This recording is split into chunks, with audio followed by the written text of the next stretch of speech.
nggak usah ke sini, kamu ke sana aja. Aku ditunjuk tahu tempat yang ada pesugihan di situ. Tahu aku tempatnya. Itu kemarin ditemukan orang hilang nyawa di situ gara-gara Lagi semedi. lagi bertapa 7 hari. Iya bener. Yang pertama, Majapahit nggak hancur karena diserang anak sendiri. No, nonsense, omong kosong itu. Kesimpulanku, sejarah pasti berulang. Entah berulangnya kapan. Yang jelas, aku nggak mau ada di dalam pusaran di bawah. Kalaupun orang pernah bilang roda berputar, hidup itu seperti roda di atas di bawah, aku nggak mau. Aku mau jadi asnya roda aja.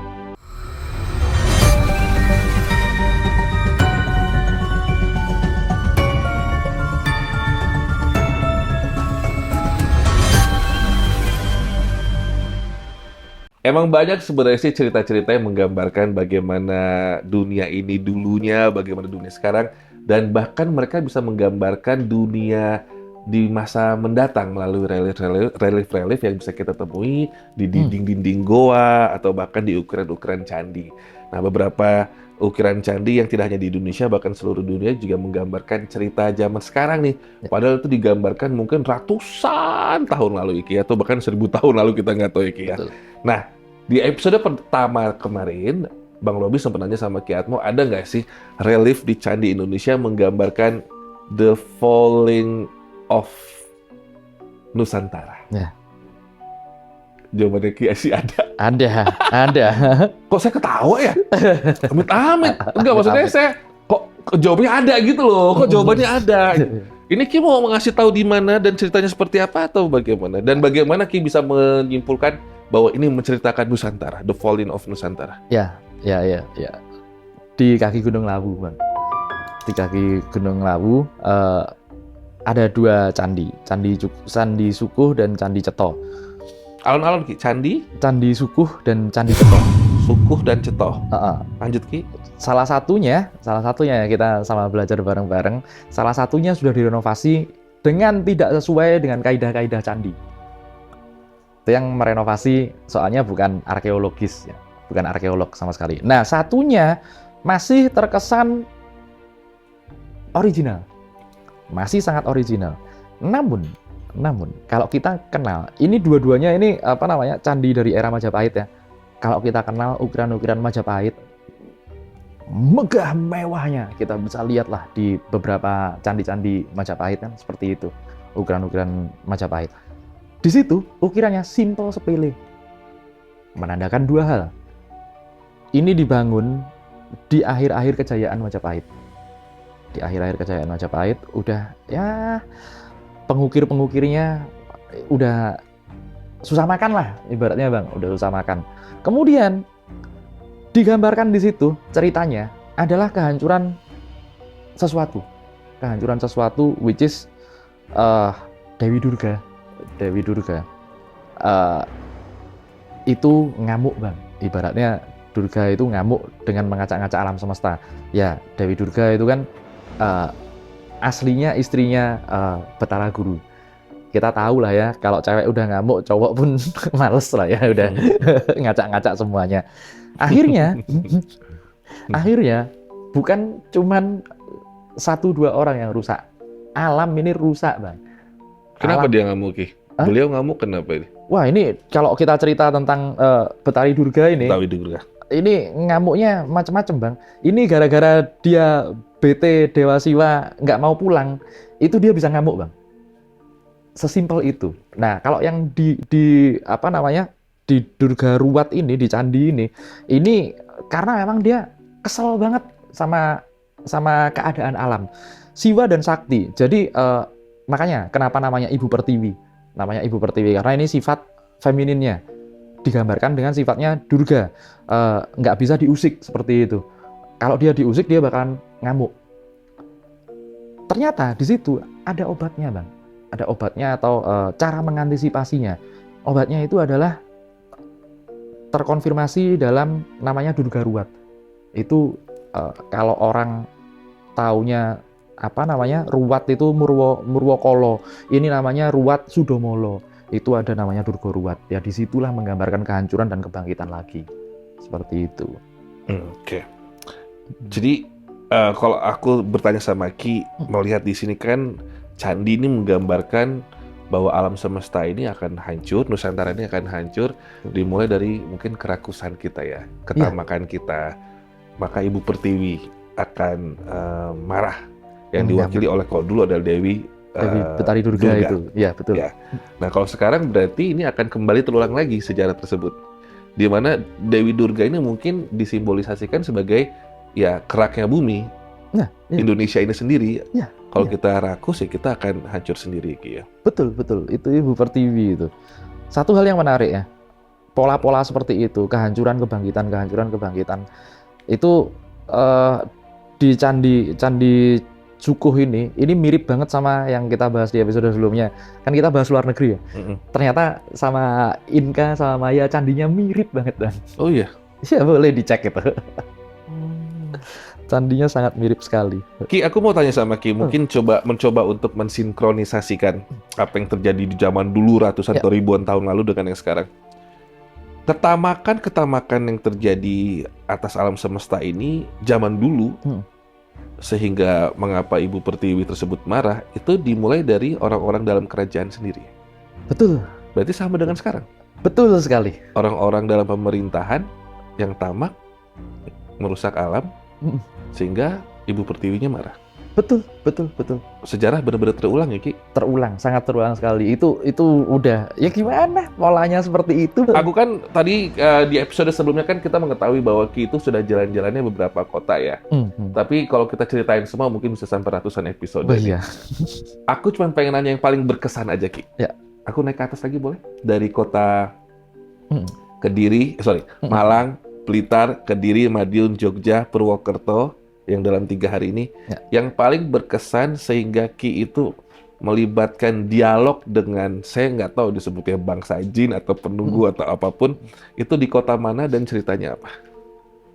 Ya, ada banyak sih Bang ya, berkesan gimana ya? Oke, yang paling berkesan itu, aku sempat bilang, ada salah satu pohon di Jogja itu, di kota gede, aku bilang ini moga-moga pohon nggak kenapa-kenapa ya, aku rekam itu, aku rekam, nggak sampai seminggu 5 hari kemudian pohon itu runtuh, tumbang. Iya. Pohon apa, Ki? Pohon beringin yang ditanam Sunan Kalijogo itu ada itu di di Instagramku juga ada itu. Yang nanam adalah Sunan Kalijogo. Betul. Pas waktu itu ditanam untuk sebagai tetenger Mataram di situ. Itu menandakan sesuatu Bang. Kalau ada kejatuhan suatu pohon dan lain sebagainya ya oke lah, itu alam, oke segala macam. Whatever, kalau orang nyebutnya alam ya alam. Tapi kenapa aku bisa nebak itu sebelum itu kejadian? Itu kan berarti ada sesuatunya. Ada sesuatu yang aku disampaikan ke aku. Itu berhubungan dengan negara Kazakhstan.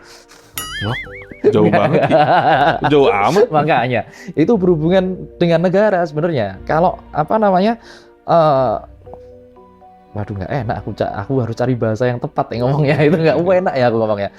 Ya pokoknya kalau nggak hati-hati selesai kelar, kalau nggak hati-hati kelar, itu gitu aja udah.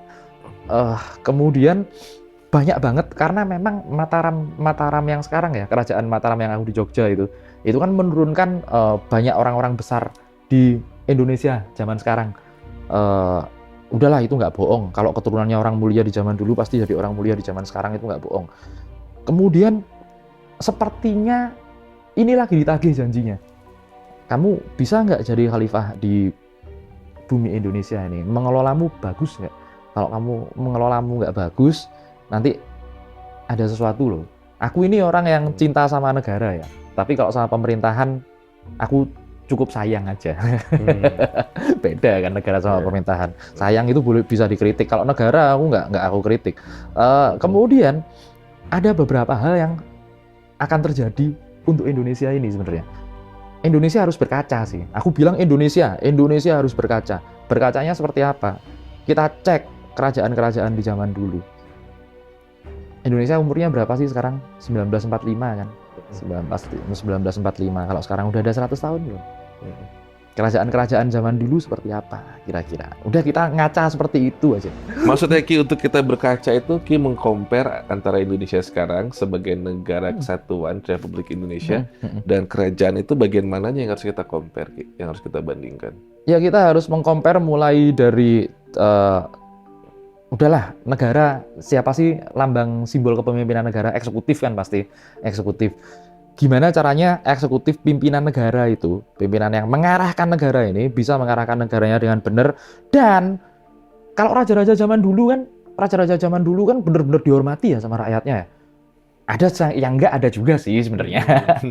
Nah makanya kalau ada apa namanya selentingan-selentingan, apalagi banyak sampai banyak lah ya dominan. Wah ini pemerintah gini, pemerintah gitu. Itu kan yang dituju sebenarnya presidennya.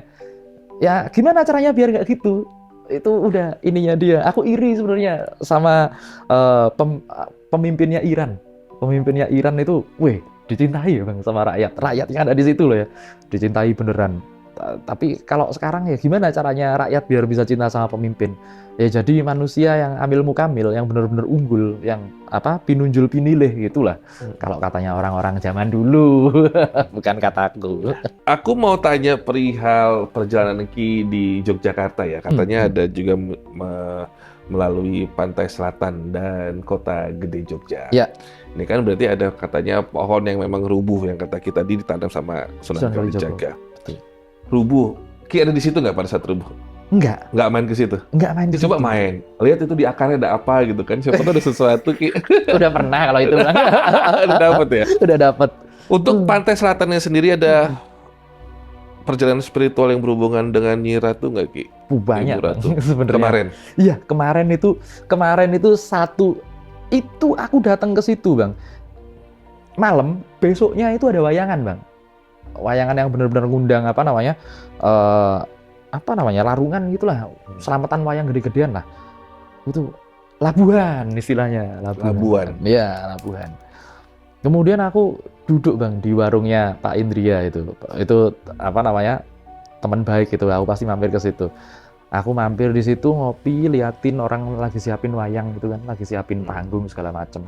Bagus ini, labuhan, namanya labuhan. Oke. Jalanlah aku ke pantai akhirnya. Tak, aku tinggal itu, tenda segala macam aku tinggal itu. Awan bawa bunga bang, selalu kalau ke situ kan bawa bunga. Tak taruh bunga, tak ngobrol lah aku. Ibaratnya obrolanku dalam bahasaku ya, enggak bahasa aslinya ya. Aku naruh bunga, aku ngobrol. Labuhan itu apa sih? Labuhan itu kan bukan cuman melarung. Pelabuhan itu menyandarkan diri, ya kan? Kalau kita dalam tradisi Jawa, lelabuh itu berbakti, ya kan? Kita berbakti sama alam atau sama yang namanya disebut orang itu Nyi Roro Kidul, yang awam ya. Mereka nyebutnya Nyi Roro Kidul. Labuhan ini apa sebenarnya?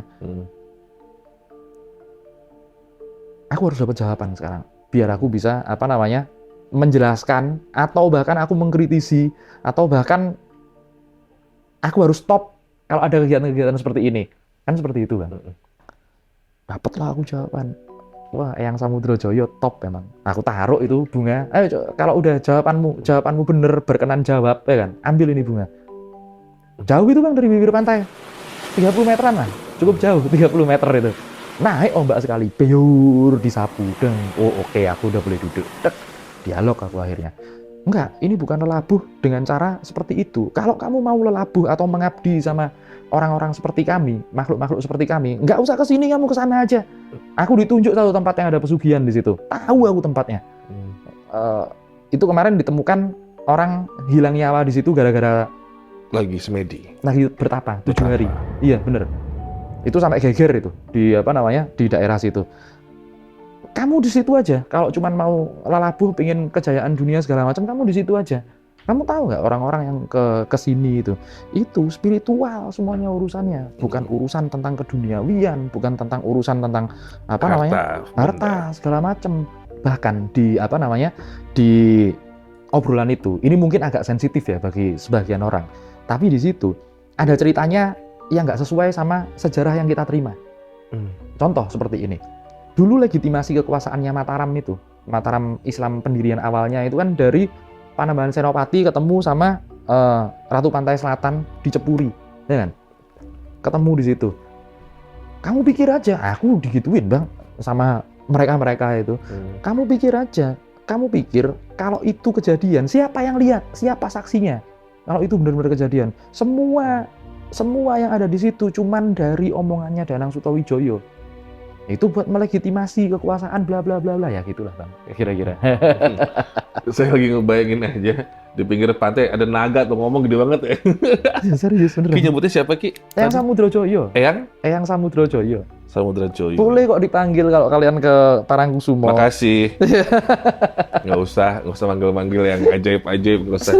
Kita nih manusia nggak sanggup lihat yang begitu-gituan, berkomunikasi gitu, nggak usah daripada sukmanya di kebawa-bawa, nyawanya ke bawah. Mending meninggal beneran. Ada temanku di Parangkusumo. Nah, ceritain. Nah, yang apa namanya, dia melakukan ritual yang salah, yang ditunjuk tempat pesugihan itu tadi.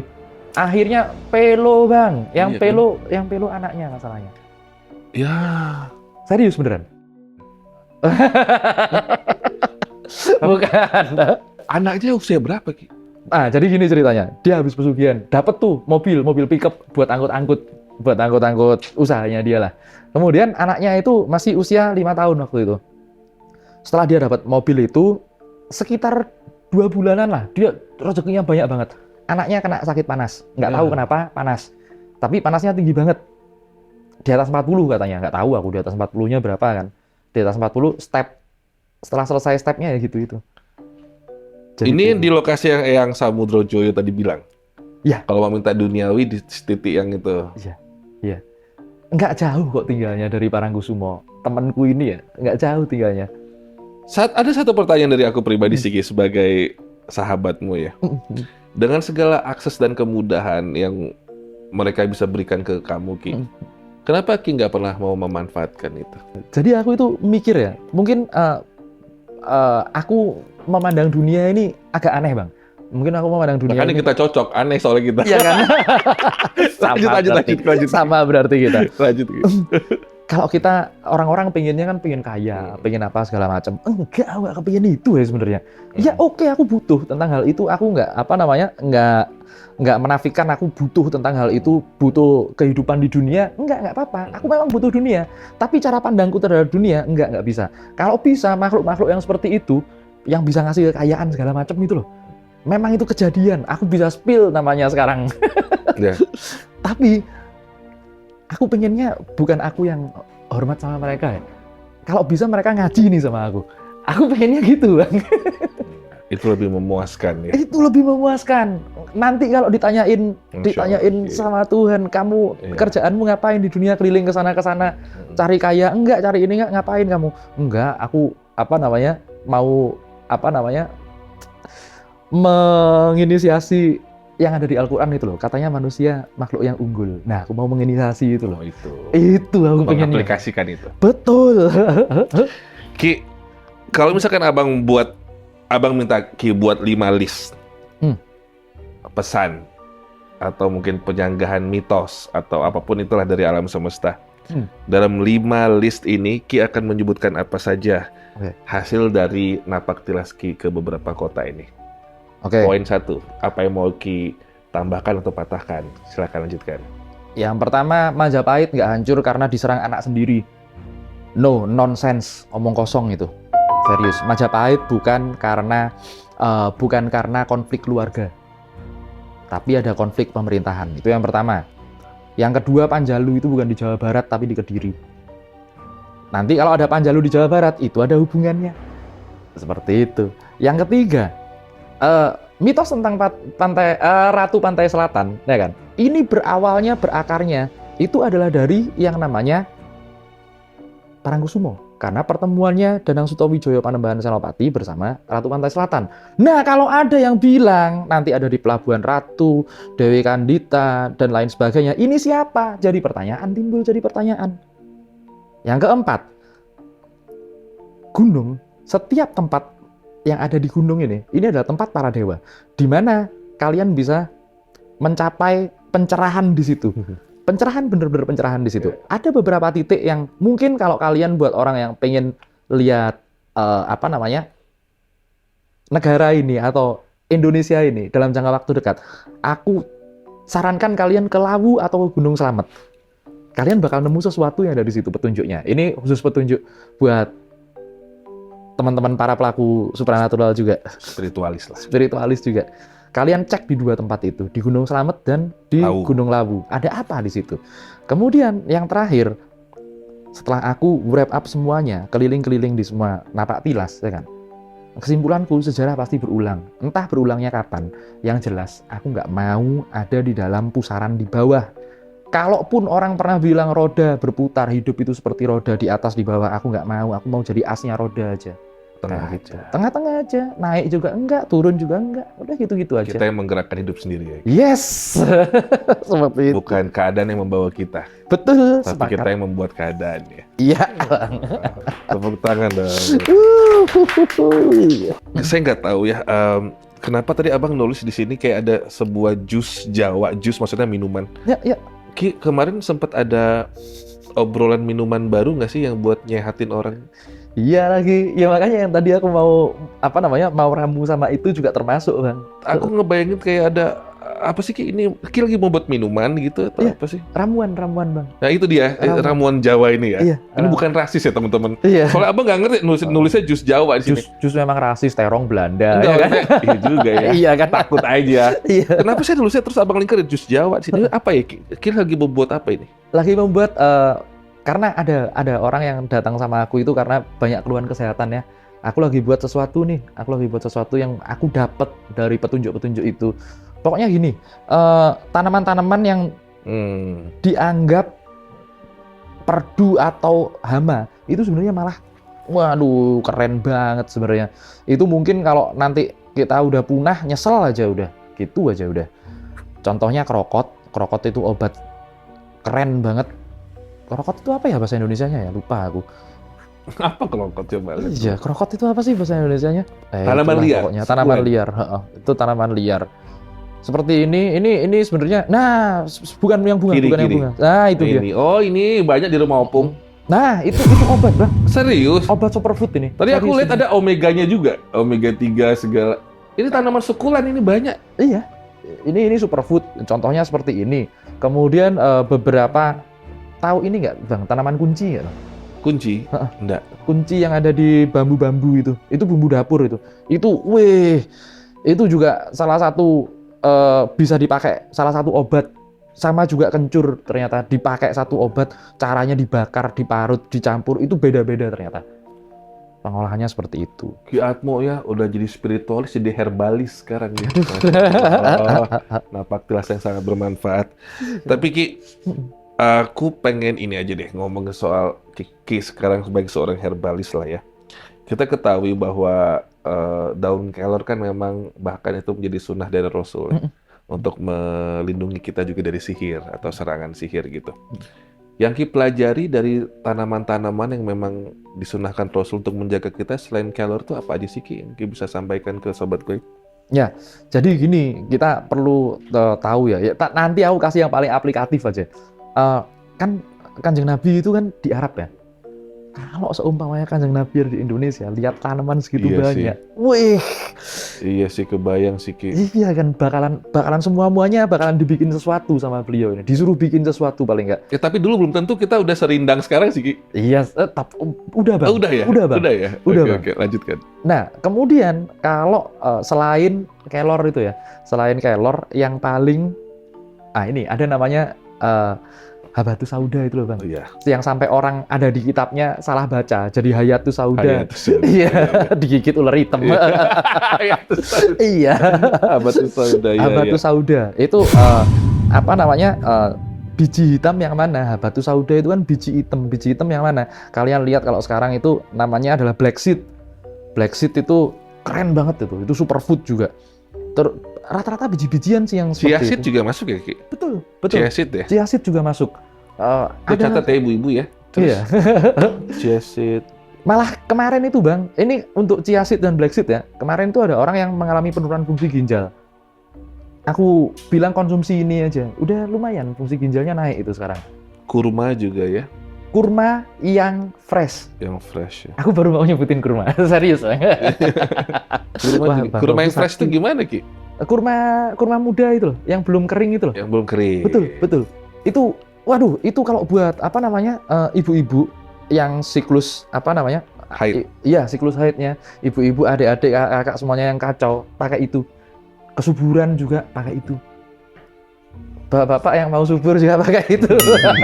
Kalau misalkan orang-orang seperti apa sih yang kira-kira ketika akan melakukan napaktilas ia akan mendapatkan pesan atau ilham?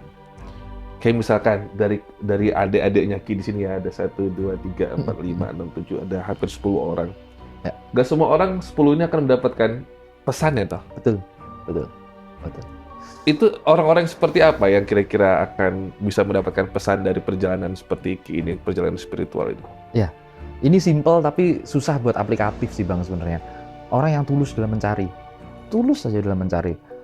Aku pernah punya kacanya sendiri di aku dan di orang lain, Bang. Kalau kita tulus dalam mencari sesuatu apapun itu, bukan serius ya, ini bukan tentang keseriusan tapi tentang ketulusan dalam mencari, itu nanti hasilnya beda. Kalau kita tulus mencari ini buat tujuannya baik, itu pasti dapatnya sesuatu yang bagus. Kenapa aku bisa bilang seperti itu? Aku berkali-kali serius mencari sesuatu, nggak dapat. Serius. Begitu aku nating tulus, ya tulus, benar-benar tulus, tujuanku baik, seperti ini, lurus, aku malah dapat. Pernah aku lihat di makam Sunan Kalijogo, di waktu haulnya Sunan Kalijogo di Demak itu, rame, Masya Allah, rame banget. Itu ada 2 orang culun banget Bang, lupa aku udah pernah cerita belum ya, culun banget 2 orang ini. Kan orang rebutan ke depan semua tuh, haul, rame-rame, termasuk aku. Ke makam? Ya, termasuk aku rebutan rame-rame ngedeket ke situ. Ini 2 orang culun, kakak adik kali ya, cowok 2. Masih, pas waktu itu 10 tahun yang lalu mereka ini masih SMP kok. Mereka ini masih SMP, mereka ini kayak orang bingung gitu. Cuman bawa koran buat alas itu loh Bang. Duduk mereka di situ. Ini sore-sore ya Bang. Duduk di situ, plek-plek, aku liatin aja. Nggak tahu kenapa aku ngelihatnya kedua orang itu. Mungkin karena aku kasihan, karena mereka culun, nggak kenapa-kenapa gitu. Terus aku duduk gitu. Aku lihat dari depan gitu kan. Aku nyudah di belakang. Mereka jaraknya sekitar 5 meteran lah dari aku. Dari situ itu, dari depan ada cahaya Bang. Seruat merah 2 gitu. Jatuhnya ke orang itu. 2 orang itu. Iya, 2 orang yang kelihatannya. Aku kan kaget Bang. Kenapa kok ini orang dapat cahaya seperti itu? Aku tanya sama mereka. Mau ngapain kesini? Mau ngapain? Dari mana? Enggak, aku dekat kok rumahnya dari sini. Cuman ibuku sakit. Aku doain. Moga-moga ya sembuh gitu. Aduh jangkrik, sedih aku kalau ingat-ingat itu. Keren itu. Ya ketulusannya itu loh, yang bakalan dapat sesuatu, dijawab sama alam. Karena alam ini nggak cuma ngebaca verbalnya manusia, tapi udah ngebaca tingkat frekuensi niatnya kalian sih sebenarnya. Itu sih Bang. Kalau orang pendosa kayak aku Ki, loh aku juga pendosa banget ya Bang. kira-kira aku kalau misalkan ikutan Ki, kayak tadi misalkan contohnya ke Gunung Lawu atau Slamet, walaupun saya bukan spiritualis, kira-kira aku akan mengalami sesuatu pengalaman yang spiritual gitu. Kalau sama aku tak jamin mengalami sesuatu yang positif Bang. Oke, nggak usah ikut deh lu. Gue naik gunung sendiri aja kali Naik gitu. gunung sendiri aja. Dapat Bang. Pasti ya. Pasti dapat. Nah Ki, terakhir kalau gitu nih. Terakhir beneran. Terakhir ini. Enggak, aku penasaran dengan Ki tadi bilang tentang beliau sih, Eyang Samudrojoyo. Iya. Naga. Sepohon kelapa. Oke. Iya, cuman kalau dia lagi lagi bergolak gini, ada tandanya di palungnya nanti naik airnya seperti itu. Ini beliau warna silver atau? Iya bener, bukan warna hijau bener. Coba abang keperangku semua sama aku. Kan ini udah abang pernah cerita. Oh iya. Yang keliling. Wih cocok berarti Bang. Pas melukat keliling. Ya makanya saya nanya, ini berarti dia wilayah itu dari mana ke mana? Iya, kalau aku bisa bilang ini umurnya udah ribuan tahun ya Bang. Umurnya udah ribuan tahun. Jadi kalau dia punya anak cucu yang bentuknya seperti itu ya bener memang sama. Iya. Sama. Saya nggak tahu ya, ini mencoba untuk ini ya, mencoba untuk mensinkronkan lagi. Ya. Kalau beliau ini dalam bentuk manusia, bener nggak? Kumisnya tuh kayak kumis guru-guru Tai Chi Master itu. Iya lagi. Ya. Iya, tipis-tipis gini kan. Gitu Iya. Bener ya? Iya, bener. Bener lagi? Bener lagi, kurus-kurus gimana Bener ya? gitu. Iya. Bener ya? Kayak Shifu Tai Chi Master gitu kan? Iya, bener kayak gitu. Kalau dia lagi berubah ke manusia. Kalau lagi berubah ke manusia. Dan matanya tuh pun kayak orang Jawa ya, agak sipit. Iya, memang. Bener ya Udah berarti? ngetua gitu gini gitu. Aku bisa peragain kok. Aku hafal kalau ketemu sama dia pakai kancut doang gitu soalnya. Jadi naga tuh beneran ada ya, Ki? Dulu? Ada. Enggak, Mitologi atau gimana sih, Ki? bukan makhluk mitologi itu. Beneran? Itu makhluk beneran itu. Naga itu makhluk beneran. Which is naga itu kan penggambarannya bukan seperti yang ada di literatur film-film lah ya. Aku bilang, enggak, naga itu enggak seperti itu. Naga itu makhluk antara udah gampangnya gini aja lah. Bigfoot, Ape Man, Bigfoot segala macam sama naga. Nah, itu sama. Masalahnya naga ini cerdas. Udah gitu aja.